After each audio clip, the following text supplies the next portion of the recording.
Welcome to the annual walk for BPD Emotions Matter. Let me hear you.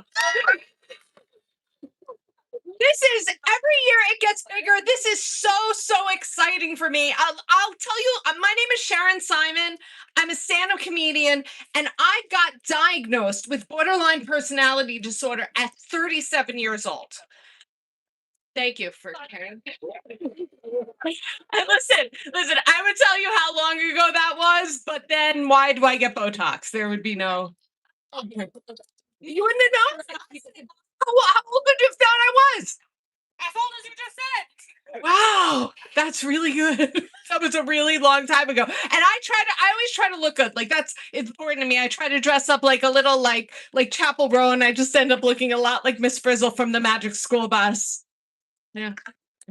I know I look like an art teacher that gives kids drugs. But if you knew me, you'd know I hate kids.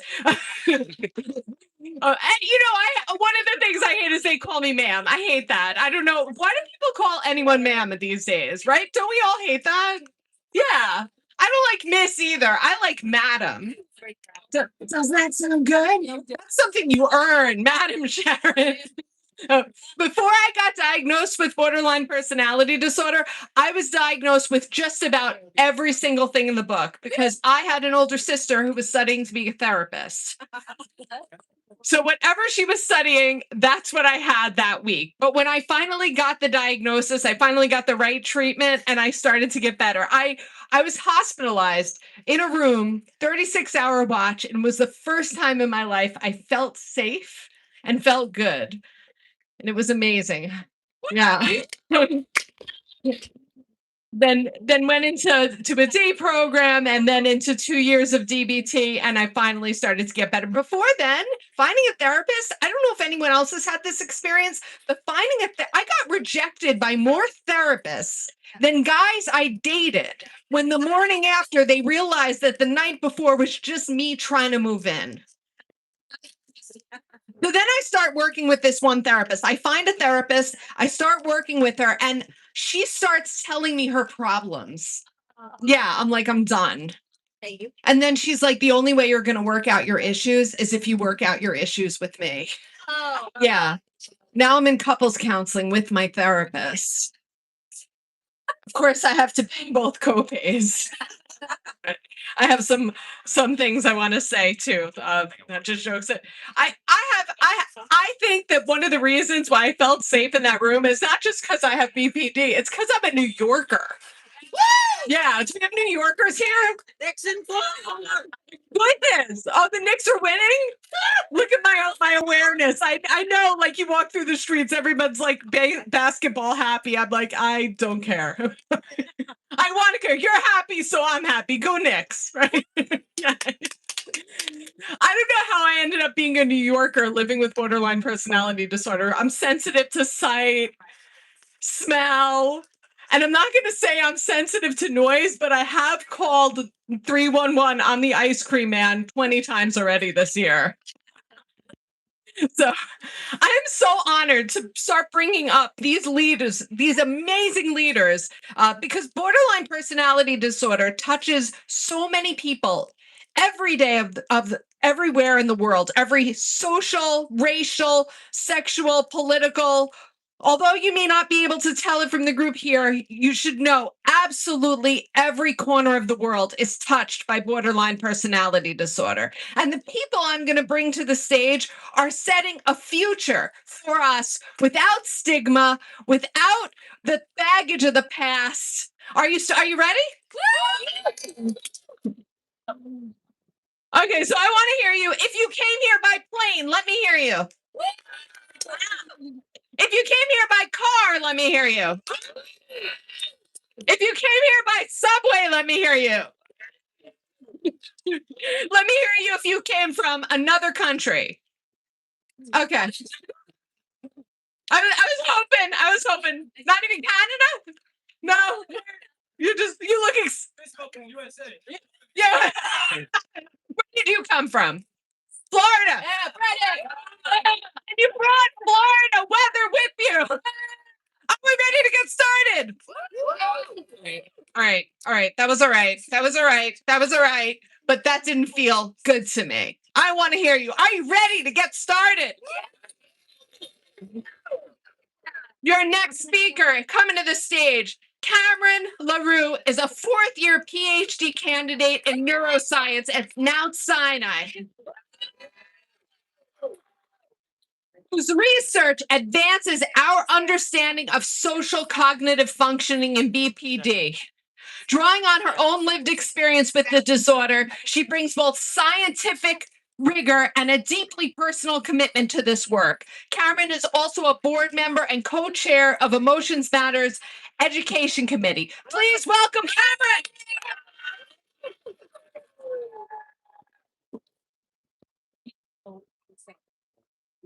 Hi, everyone.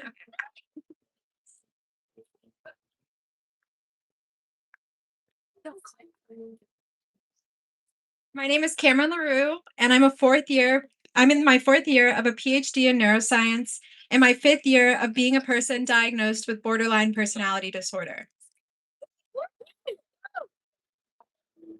BPD is one of many different personality disorders that are characterized by difficulties with self or identity and interpersonal functioning. It's distinguished by the experience of intensely felt emotions that are deeply responsive to the world around us and particularly our social environments. BPD often reveals itself in the relationships that matter most to us. A persistent sense that our connections are never really secure, and a devastating cycle of conflict, rejection, loss, and loneliness. These turbulent social experiences feed back into the way that we view ourselves, leaving no stable place for us to seek refuge from the overwhelming feelings and interpersonal chaos. It's being inside a five-alarm fire and finding out that all of the exits are locked from the outside. Which brings me to an integral part of this lived experience that is absent from diagnostic manuals, and that is the extraordinary social stigma that we face. In healthcare settings, workplaces, and within our communities, the myth that BPD is an untreatable, lifelong character flaw has endured and prevented many of us from accessing life-saving resources and support in the most vulnerable moments of our lives. So let me be loud and clear when I say, today, an overwhelming body of scientific evidence demonstrates that this belief is unequivocally false.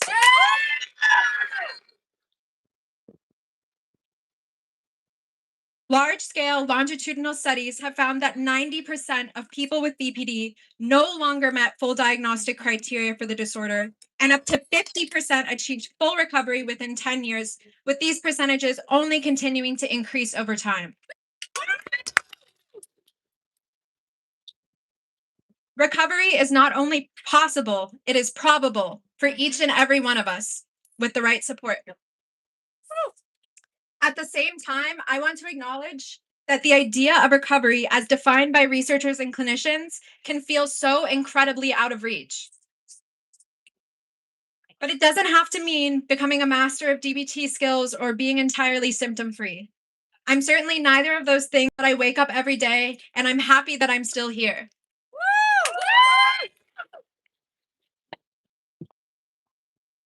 My recovery journey was unconventional. When I started my PhD, the only thing that I knew about my diagnosis was that I was determined to hide how much I was suffering from all the seemingly really highly functional people that I was surrounded by. No one was more shocked than me when I was asked if I wanted to take on a research project studying social cognition in people with BPD. Like so many here today, I couldn't even access the treatment programs I was reading about in research articles. But as I became an expert on BPD, I became an expert on myself. I learned that knowledge is power, and I used it to become more mindful and to better anticipate my thoughts, behaviors, and triggers. One by one, I made little tweaks to my life until I was able to start working with and around them. I found purpose and community in working with Emotions Matter to become a vocal advocate for people with BPD within my field and as co-chair of the education committee to make the latest scientific research accessible to people with lived experience.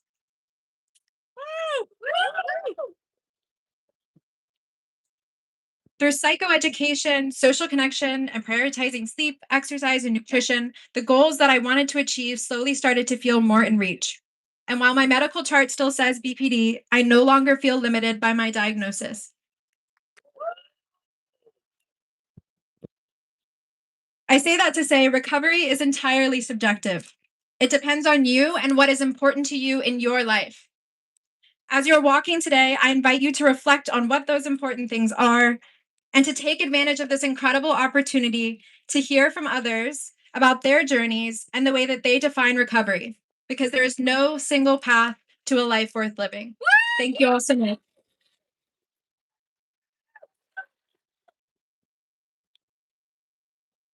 Let her hear it again, ladies and gentlemen. No single path to a life worth living. And that is so, so true. Now you know what borderline personality disorder is. Let me hear you if you weren't sure before you came here.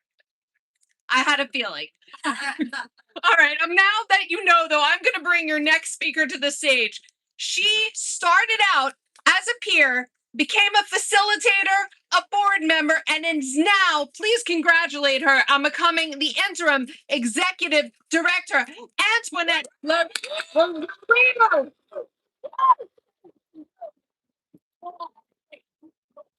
I know her.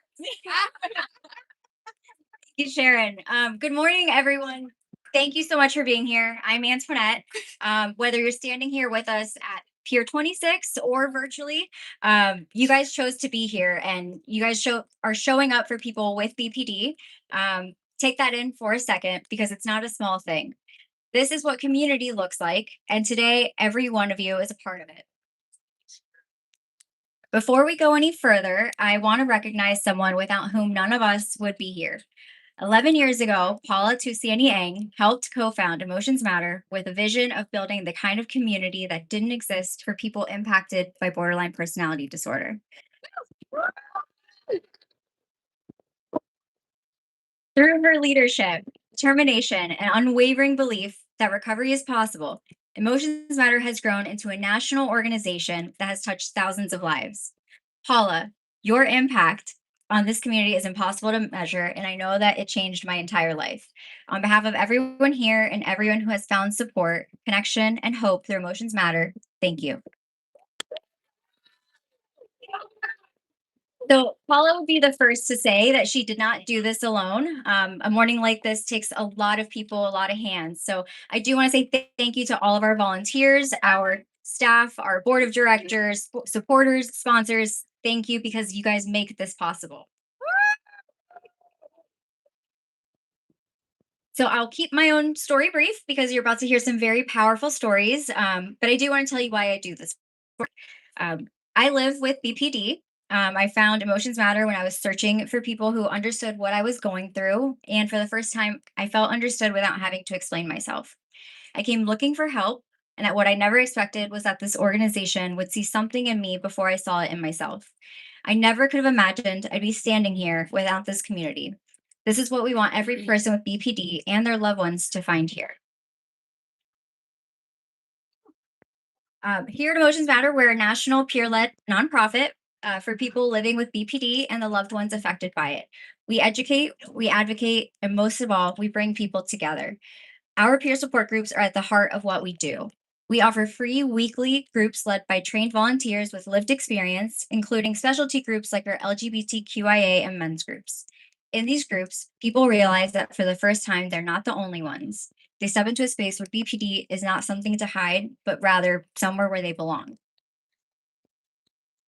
All right, in a few minutes, you're going to hear from advocates and people sharing their own journeys with BPD.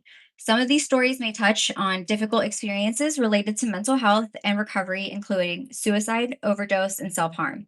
Please take care of yourself throughout the program and step away if you need a moment. These stories are honest, they're full of hope, they're proof of what's possible with recovery and what's possible for all of you as well. Today's going to be a morning worth remembering. Thank you so much for being here.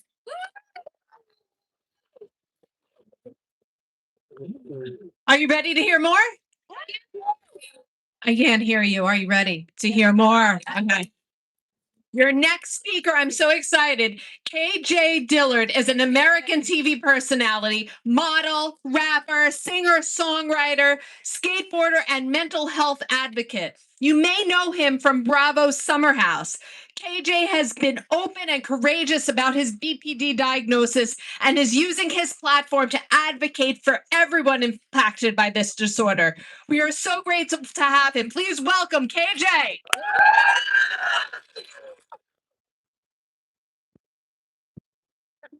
All right. I had a whole speech written. I don't know if I'm gonna read this though. I'm honestly just about to let God speak. And yeah, I was looking at this earlier because this is how I felt like the past few days, to be honest. Like my emotions have been ooh, and I'm like glad to be here right now. So thank you to everyone who's came out in support. Um, yeah, I'll just kind of get into my story a little bit and how BPD has affected me. So growing up, grew up with you know a lot of trials and tribulations. Grew up in the Midwest from Kansas City, Missouri. Kind of a small town vibe. Not really much open mindedness where I come from, so mental health was not talked about, and especially in the Black community, we don't talk about it. And so growing up, it was always like, all right, I feel this type of way. How do I express how I feel? And that's why I have art. Like I'm an artist, and so that's how I always express myself was with music and skateboarding. But I didn't know how to express myself when it came to just like what I was feeling mentally. And I, for the first time, found out what anxiety was when I was around like 14 years old. Just I remember sitting in class, having to leave the room, go to the nurse's office, and people were like, "What's going on with KJ? Like, this dude's weird." And I felt weird, like, and now I mean I am weird, but speech. But yeah, so I started going to counseling just to kind of figure out what was going on and got diagnosed with anxiety, depression, and that opened up my eyes and I started to be on medication and that helped, but it was still tough to maneuver and yeah, when I became an adult, it was even worse because like you're an adult and you think you grow out of mental health, but you don't. Sometimes it gets worse the older you get. And yeah, I just always felt a bit off. I don't know why. I just felt very emotional and I in relationships, friendships, it would show up just like how intensely I felt like with everything. Like if someone rejected me, like I would think it was the end of the world. If I got passed up on like an opportunity like with work, I thought it was the end of the world. And I struggled with self-harm. Yeah, from an early young age or from a very young age. And that was kind of my drug of choice, if you call that. And yeah, I thought I was done with it, but I wasn't. And this fall, after we wrapped up filming for Summer House, I came down from like an ultimate high because it was like I had achieved everything that I worked for my entire life. Not saying I thought I was going to be a reality TV star. Honestly, I never thought that, but like it happened, and here I am. But knew I was like do something like I wanted to be an actor, or whatever it was, and yeah, I came off this high from filming this summer, and then in the fall, it was just rough, and the thoughts came back for self-harming, and I couldn't get rid of them, and I was just like, I need help, and so I reached out to my community, was making sure like I was gonna get involved in counseling and everything because I hadn't been in therapy in years, like it'd been years, but I was still on medication, and right before I was about to go and do my first therapy session, I checked myself into the hospital for self harm. And it was literally the night before. And it changed my life because as soon as I entered the hospital, it was just like I thought I had lost everything. Everything I worked for, like my whole life, I thought was gone. Like literally, I remember just like sitting there being like, KJ, you are done. Like the network's not gonna want you back. Like you're in the hospital now. You just gave up. And it was a very lonely just time when I was only in there for a week and then I went to recovery after for a few months.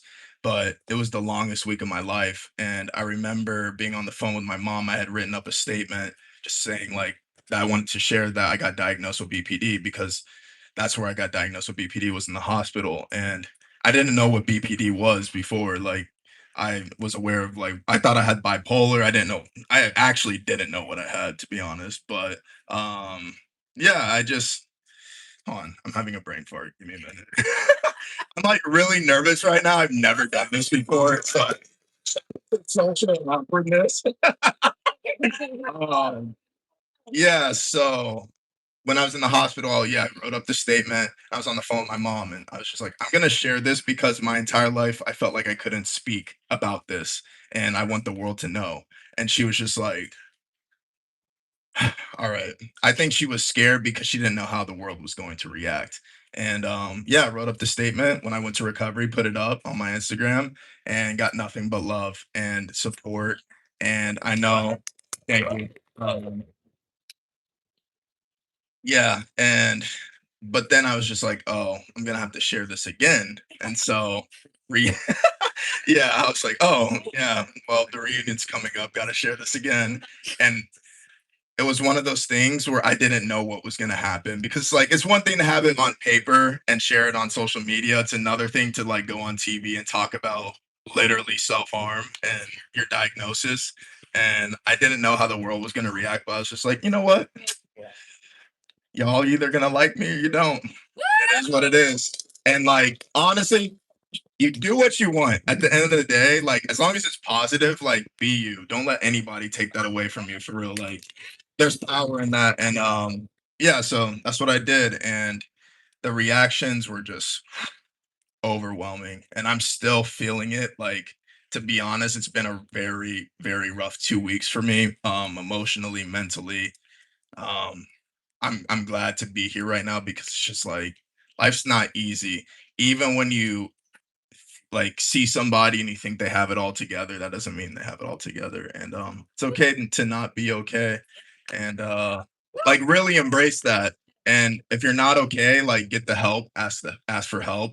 Um, lean in on your friends and family for support because those are the ones that are going to be there for you and you'll see if you have true friends or not. And I saw that this fall and winter when some of my castmates showed up for me and in different ways and some of my close friends showed up for me in different ways and I'm just very thankful for that. But then I also saw people who I thought were in my corner not show up for me and that hurt a lot. And it still hurts. But you know, moral of the story, um, what you're going through doesn't define you, and you never know what's on the other side. And like if you're going through something right now, like hang in there. Trust me, like I'm right here with you. Straight up. Yeah. Mm. Yeah, and take your medicine too. Like I was just on a therapy session with my counselor and I had like missed my anxiety medicine because like they refilled it late. And then she's just like, yeah, that's why you feel the way you're feeling right now because you didn't take your medicine. I'm over there like crying. I'm like, like and I'm just like, I don't know why I feel this way. Well, take your medicine. I'm a big advocate of medicine and just natural supplements too. Yeah, sorry, I'm taking up a lot of time, but yeah, let me hold on. There is something on here I do want to read though. Um, Yeah, so I said responsibility to me means going to therapy, taking my medication, and thinking before I act.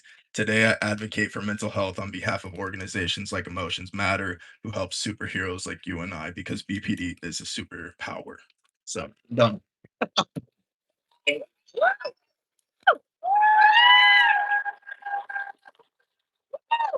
Keep it going. Let him hear it. Medicine comes in so many forms. My form of medicine is not talking to people who trigger me. Wearing headphones on the subway and running like somebody is chasing me. Are you ready for your next speaker? You are. All right. Your next speaker is amazing. Jay Janae is a mental health advocate. who shares her lived experience with borderline personality disorder. Through her platform, she focuses on recovery, emotional awareness, and reducing stigma by turning complex internal experiences into relatable, educational, and exceptional content that's accessible as well. Please give a warm welcome to Jay Janae.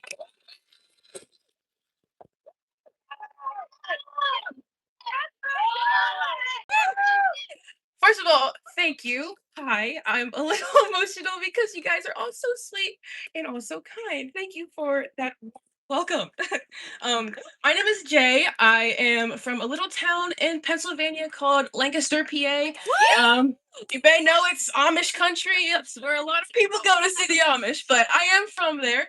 I'm a content creator along as a mental health advocate, and I started my page to talk about my healing and my struggles with and the reality of BPD basically because I didn't really see me and other content that I was watching, it didn't really feel like how my experience. So it was like perhaps me sharing this could help someone who also feels the same way I do. But I will say I am so thankful that we are all here today because of Emotions Matter. And I wanted to quickly highlight how much Emotions matters to me.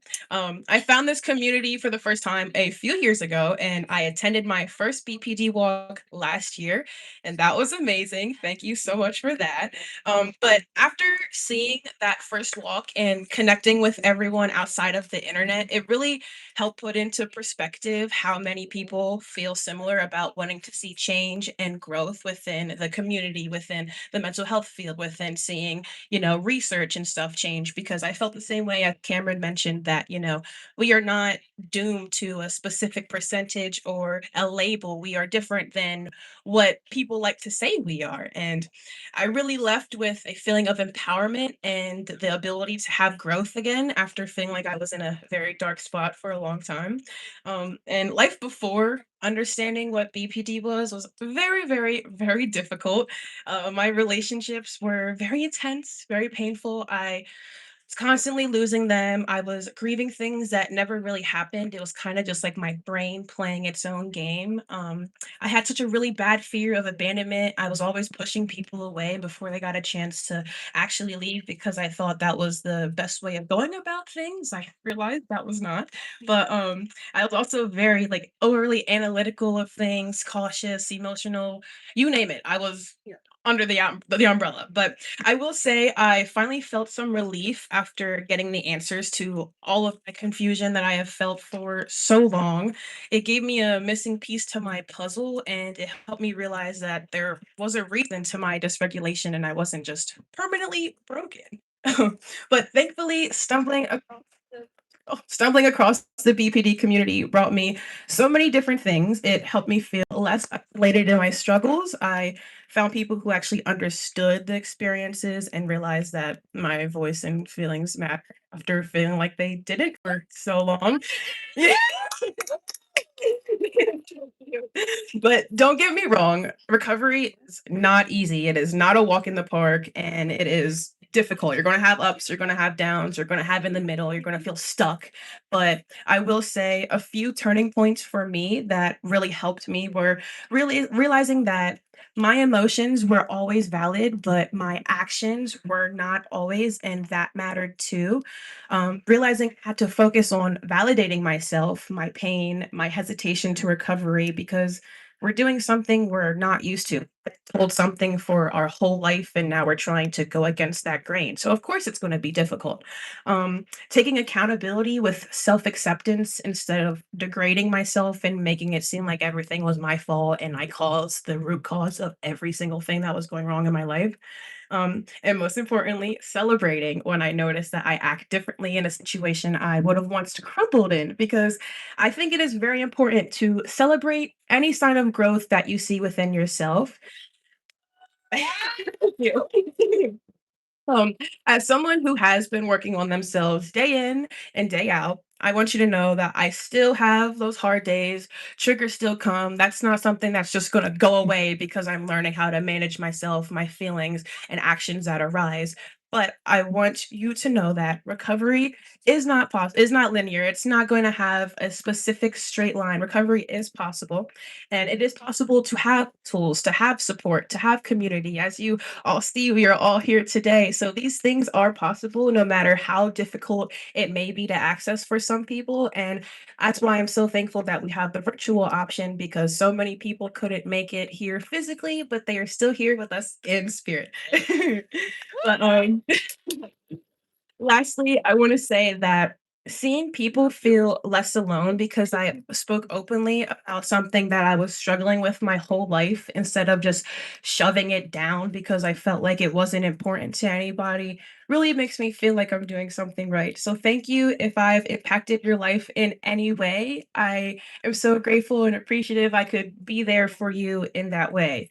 Um, lastly, one of the hardest parts of healing was my healing was realizing that I couldn't just keep using temporary relief as proof that something was healthy for me. So the fact that we are all here still today, we came here together, we are all in this beautiful event together shows that we are still fighting for ourselves and for others to want to have a meaningful life. So, thank you for allowing me to share my story and thank you for coming here. And I will say, we're having a little picnic afterwards, me and Zanny. So, you are all welcome if you'd like. But thank you guys so much. And I'm so happy you're all here. Okay, good night, ladies and gentlemen.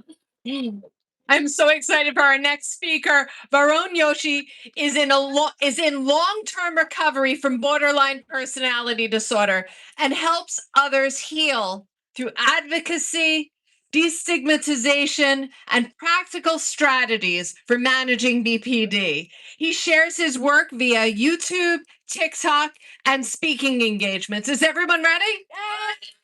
Please welcome to the stage, Varun Yoshi.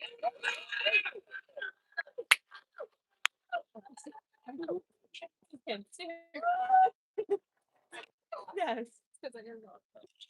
Yeah. Can I work? Mike's going. Okay, there we go. Sorry, I need to share. My stomach hurts really bad because I had a buffalo chicken pizza. Um, yeah. Hi, everyone. Yeah, I'm Varun Joshi. I'm a volunteer with Emotions Matter. So I'm on the board. I lead one of the peer support groups, and I also help out with IT and social media. My journey with BPD, it began in 2018 when I was first hospitalized due to a suicide attempt. And that was a really difficult time in my life. I was 16, I was very alone, I was very scared. And anytime I turned to anyone to try and get help, I was just met with people saying I was overdramatic, saying I was crazy, because no one in my life understood what BPD was or understood what I was going through. And every single time I reached out to people and I got that, really negative response, I became more and more closed in, more shut off. And anytime things got hard, I turned to maladaptive coping mechanisms. And over the years, I had more and more suicide attempts. My substance use disorders got worse and worse. Self harm too was, constantly getting worse every single year. And the worst part of all is that I pushed away pretty much every single person that I loved and that was important to me because I'd get really angry at them. They couldn't deal with my mood swings and constantly being worried about me and not knowing, what I was gonna where I was gonna be tomorrow, what I was gonna do. And that it was just a self-destructive cycle that I was in for about 6 years until 2022. I was talking to one of my friends that year and I was telling her about everything that I've been through, and as I talked about my symptoms and all the things I struggled with, she looked at me and she said, Varun, I think you have borderline personality disorder. That was when things started to get better because I went to a psychiatrist, I got officially diagnosed, and I started dialectical behavioral therapy, or DBT for short. DBT was really helpful. I learned a lot of really good coping skills. I also learned a lot more about myself and my symptoms and why I was the way I was. But that was a really small part of my recovery, if I'm being honest. The big thing that helped me was going to peer led support groups. So I still remember the first time that I went to a peer led support group. I was really scared. I, was worried I was going to get that same reaction I'd gotten my whole life. of, you're crazy, you're overdramatic. But when I talk to people about how I push everyone away, how, I would send 50 texts to someone because they didn't respond to me in 5 minutes, doing the mental math of how long do they usually respond to me. um, but when I talked about that stuff, everyone looked at me and they understood. They said, "We've been there too. We know how hard it is. And here's what helped us get better." And that was one of the most relieving things ever. I felt so free for the first time in my life because I didn't need to hide who I was. I didn't need to pretend like everything was okay and suppress everything until it all came out in the massive outburst. I could just talk about what I was going through, and people were nice, kind, and the advice that they gave me was great because these were people who were in long term recovery. They had the same problems that I did. And so they knew what worked. And the advice that I got was absolutely amazing. But more than that, I built a support group and like a support network because I met so many people through these support groups who are really kind, really understanding. And because of that, I started to get a lot better because every time things got hard, I, was in a really low. I could call someone and they would help me make a better choice than, the one I would make by default. And the people I met, one of them in particular, this one girl I met, she was absolutely wonderful. She has been so kind to me for so long, and she's been a massive part of why I'm in long term recovery.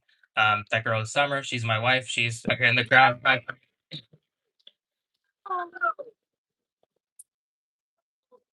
And because of how important peer-led support groups and peer-led resources were for me, that's why I started helping and volunteering with Emotions Matter because everything here is peer-led.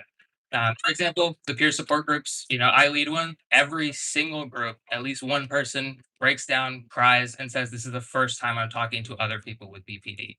And that's such a powerful thing to witness on such a regular basis to give people that feeling of being free, of no longer having to pretend to be something that they're not.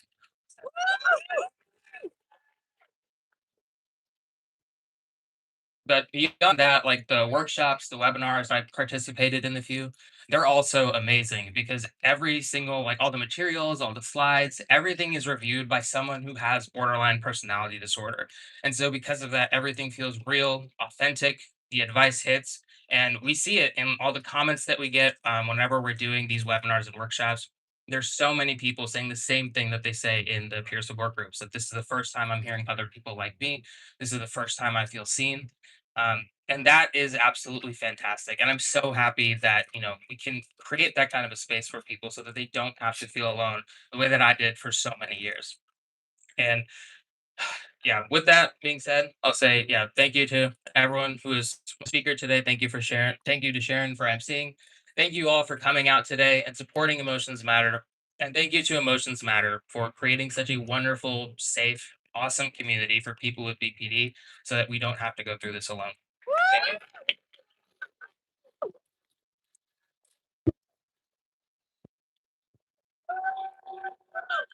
Keep it going. Let him hear it. Buffalo chicken pizza. I totally get it. Not that I'm vegan, so I wouldn't eat that. And now you know I'm vegan because, of course, I tell everybody. Are you ready for your next speaker? Oh, you are. You are. Paula Tassini Yang, our brave leader. Start clapping.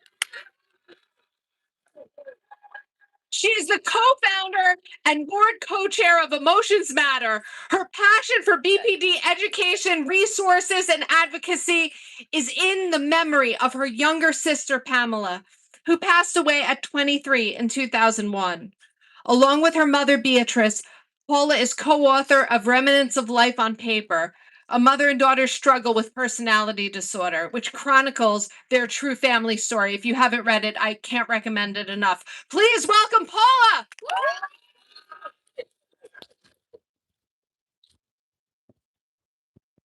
Thank you, Sharon, to the staff and board at Emotions Matter for the opportunity to be here today. What a glorious day to be in New York City. I want to especially welcome and express my gratitude and appreciation to Antoinette Del Rio, Emotions Matter's new interim executive director. Antoinette joined our team in January, and she's a tour de force. She has brought incredible passion, professionalism, and expertise to lead Emotions Matter into the start of its second decade. We are so grateful for the dedication she's brought to the organization and the seamless transition. Welcome to Emotions Matter, Antoinette, and we thank you, and our future is bright in your hands. I could not have imagined when we founded Emotions Matter after meeting at the NAMI Walk in 2015, just a few blocks away at Pier 17 at the South Street Seaport, that we would be all here standing today, more than 10 years later, on Pier 26, celebrating a decade of BPD awareness, peer support, lived experience leadership, and stigma busting education. We continue to be the only organization in the country that is led entirely by people with lived experience in BPD. And we are so proud of that. On behalf of the board of directors, congratulations to everyone at Emotions Matter, from our volunteers on the front lines of our support groups, to our board members and staff, and to you, our dedicated supporters and sponsors. Thank you for making our dream of a stigma-free, empowering, hopeful BPD recovery community a reality. You have truly created light in the darkness. Emotions Matter started because people with lived experience and family members felt isolated and alone. They sought community. It began because people like myself had seen family members suffer and sadly lose their lives without adequate mental health care, without adequate research, information, and support. It began because clinicians wanted more education and more research from a lived experience perspective. And today, because of you, the world is a better, brighter place for people impacted by BPD. With peer support and education, people get better. And our work to advance recovery, mitigate stigma, and improve outcomes for people with BPD continues. When you walk today along this beautiful walk route along the West Side Highway in New York City, I invite you to look at the handmade signs. If you have a sign, hold it up. This is one of our unique traditions at our BPD walk from year one. If you've been to a walk before, raise your hand. All right. If this is your first time, raise your hand. Fantastic. Well, one of our unique traditions at our BPD walk is we speak in our own voices with homemade signs. And when you walk along the walk route, these messages are what connects us, and they are the foundation of our community.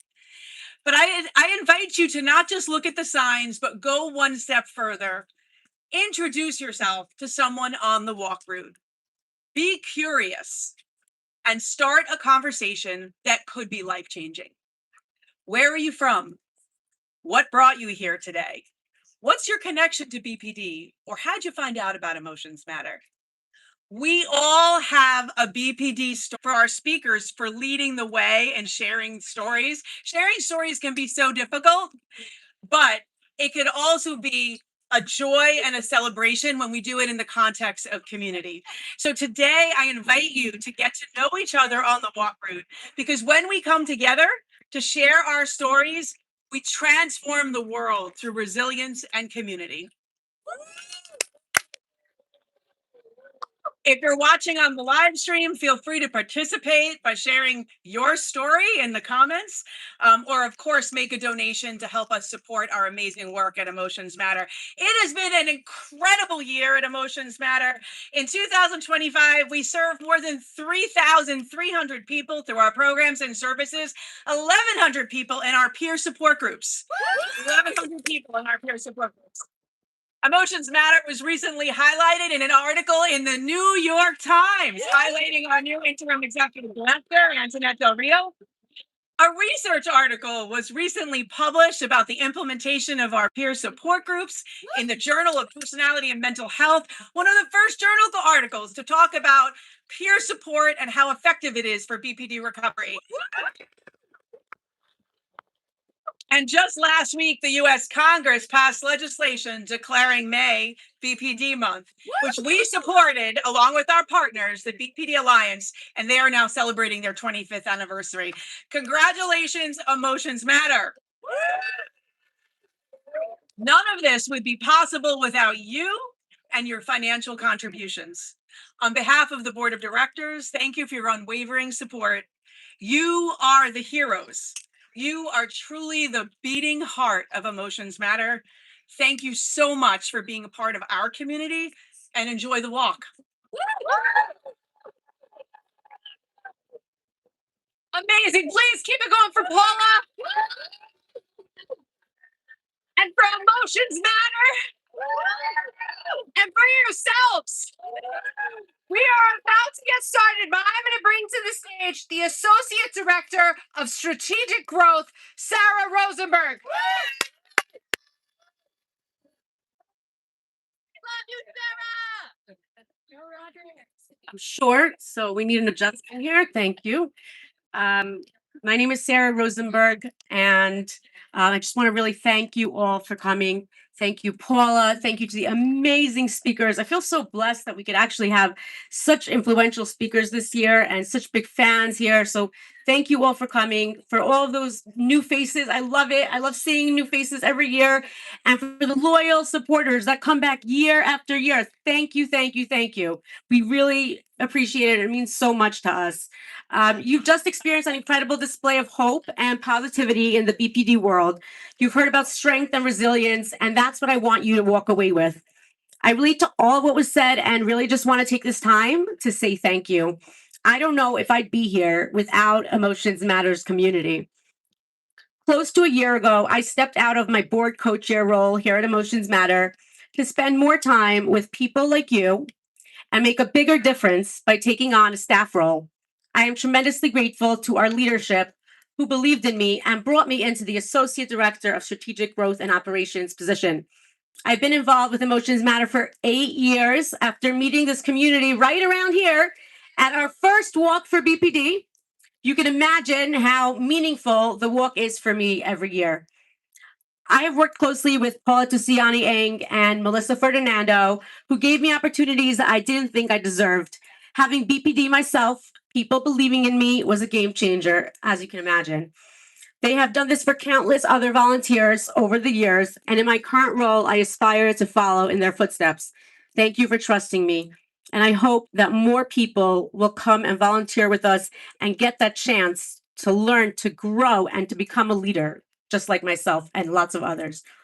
Our staff has stepped up during the recent transition, and I'm so grateful to work with Antoinette Del Rio, Haley Amering, Christina Burns, and Alyssa Gross.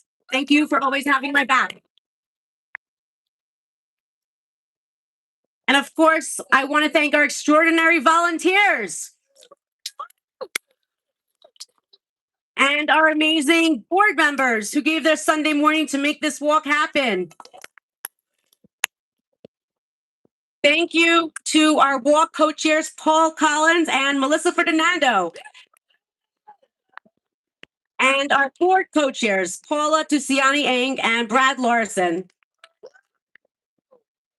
We also have several members of our board here today that I want to specifically recognize. Varun Joshi, Akansha Veer, Andre Grant, Kimberly Hickey, and Richard Berkeley. We're so happy that you help us lead this organization and that you're here today. I want to also thank our incredible sponsors who have generously covered the costs for the walk for BPD and make it possible for people around the country and the world to access free BPD peer support groups, education, and connection. In a very special way, I want to acknowledge our lead partner, New York Presbyterian. They have supported us throughout our entire journey, and we could not have done it without them. I also want to thank the Francesco and Mary Giambelli Foundation, our champion partner. Karen Lerner, our impact partner. The Colbeth Family Fund, our associate partner. the Mentalizing Initiative, and Silver Hill, our community sponsors, and Eastern Essential Services, NEPDA, and the BPD Alliance, our community supporters. Thank you all. There's so much to be grateful for. You know, this entire community has supported my own recovery, and together we prove that recovery is possible.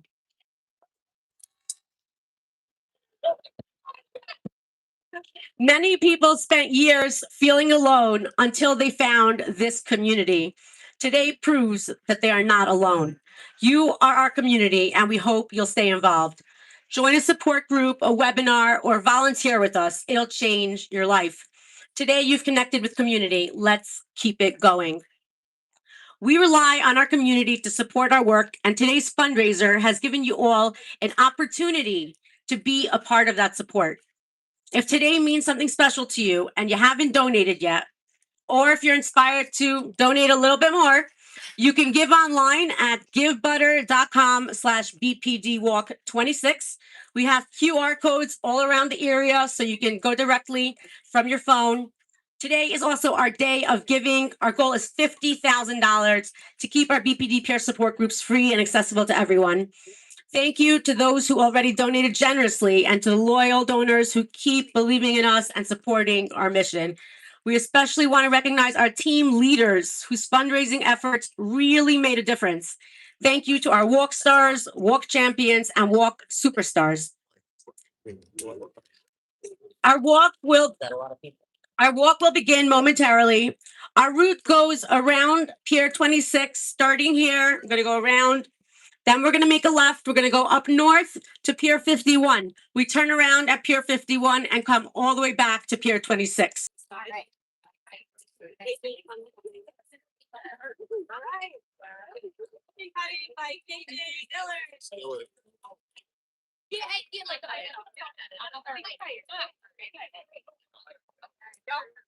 you ready? All right.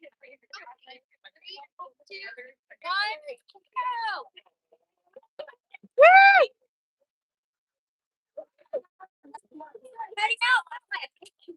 2, 1, go! Ready,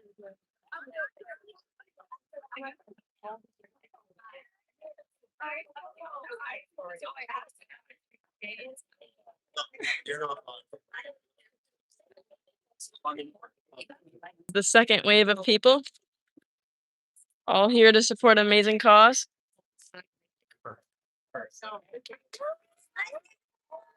Wave 2.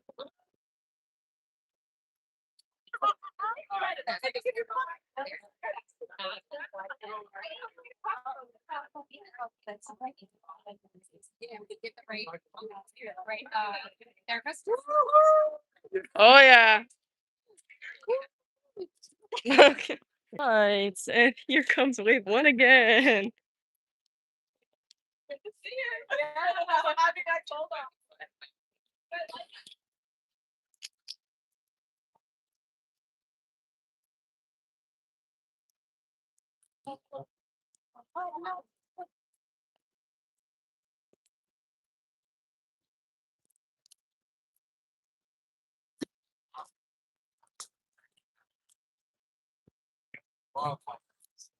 We are the last wave of people out for the beautiful signs that everyone has made. Oh, look, I can zoom in. My feelings matter. Absolutely.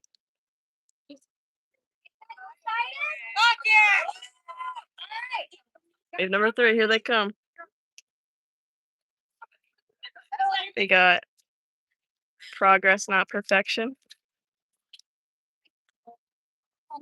That's a beautiful one. We were born ready, literally.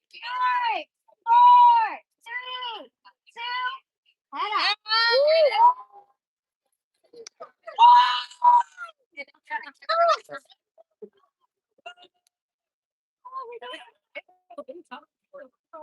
I'll see you in a bit. I won't walk the whole route.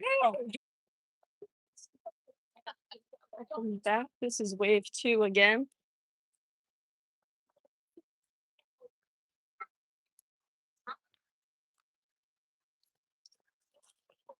What's up? He's got other than that. Beautiful, beautiful. And there's wave 3. And I'm sure wave 1 is somewhere around here.